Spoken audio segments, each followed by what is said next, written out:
আসসালামু আলাইকুম রহমতুল্লাহি বারাকাতুহু। বন্ধুরা, তোমরা সব কেমন আছো জানি না। আলহামদুলিল্লাহ, আমরা খুব ভালো আছি। আল্লাহর কাছে দোয়া রাখলাম তোমরাও যেন ভালো থাকো, সুস্থ থাকো। আমি আজকে তোমাদেরকে চিকেন কষার রেসিপি দেখাবো। তাই দেখো, একটা ওভেনের মধ্যে একটা কড়াই বসিয়ে কড়াইয়ে আমি পরিমাণ মতো তেল দিয়ে দিয়েছি। এরপর আমি এখানে আধা কিলো চিকেন নিয়ে চিকেনটাকে কেটে পরিষ্কার করে ধুয়ে নিয়ে তেলের মধ্যে দিয়ে দিলাম। দিয়ে নুন ছিটিয়ে চিকেনটাকে ভাজা ভাজা করে নিলাম।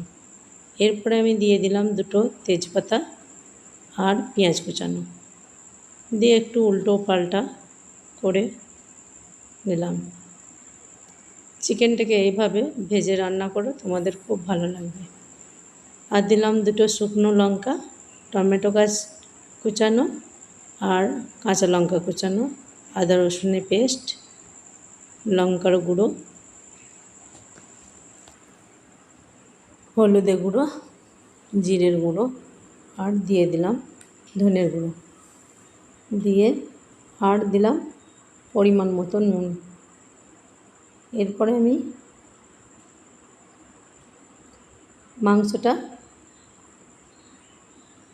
নেড়ে চেড়ে কষিয়ে নিচ্ছি। দেখো,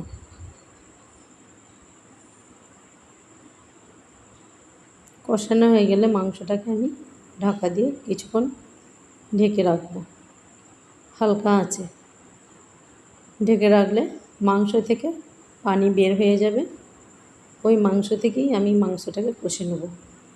এখানে আমি পানি ব্যবহার করছি না। দেখো, ঢাকনাটা খুলে দিয়েছি, মাংস থেকে কতটা পানি বের হয়েছে। আর